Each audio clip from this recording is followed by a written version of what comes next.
Moi, c'est vite fait. Hein. Là, je vais prendre le plus gros. Il existe des petits moments de plaisir dont on ne se priverait pour rien au monde. Des plaisirs ridicules, sans intérêt pour certains, mais des plaisirs qui pour d'autres permettent de vivre tout simplement. C'est le cas de ce drôle de phénomène rencontré dans un jardin d'une petite maison rombasienne. Voici Jean Ferry. Tous les matins ou presque, il enfile ses bottines et hop là, le voilà en -2 dans son potager. Le matin, je vous dis une chose, moi je sors du lit, je prends mon médicament parce que j'ai un cachet à prendre. Je vais faire mon tour, je vais chercher mon pain, je bois le café, puis c'est tout.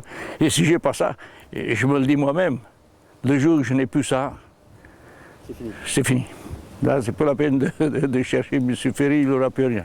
Oui, je vous vois venir, vous allez me dire que des Jean Ferry, il y en a des dizaines dans les jardins de Rombas.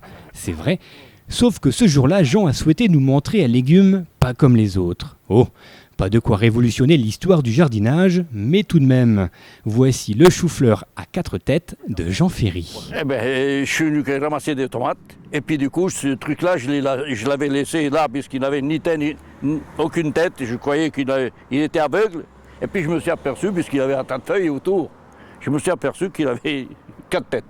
Alors quelque chose de phénoménal, j'ai montré ça aux voisins, ils me disent même oui. Alors ils m'ont touché le pompon, il a dit pourquoi.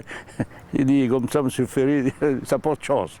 Je ne sais pas si ça porte chance, mais enfin, c'est quelque chose d'exceptionnel. J'ai 83 ans, j'ai jamais eu ça de ma vie. Alors voilà ce chou à 4 têtes. Oui, oui. Ça. On voit bien les 4 têtes. Ouais. Ah, on voit bien les 4 têtes. Hein. Il n'y a pas de truc là, c'est du naturel. C'est pas un trèfle à 4 feuilles, c'est un chou-fleur à 4 têtes. C'est un chou-fleur 4 têtes. Et bien séparé en plus, c'est pas... Voilà, c'est tout ce qu'il y a. Enfin, c'est comment je veux dire, une curiosité. L'histoire de cette curiosité ne nous dira pas si ce chou-fleur à 4 têtes portera chance à Jean, comme pourrait porter chance un trèfle à 4 feuilles. Mais une chose est sûre, ce chou-fleur-là passera bien à la casserole. Ah ça, il va passer à la casserole, parce que là, maintenant, il commence de pire, maintenant que je l'ai arraché, il va commencer à baisser les oreilles. Cuisiner avec un petit filet d'huile d'olive, histoire de se rappeler des saveurs italiennes, pays d'origine de Jean Ferry.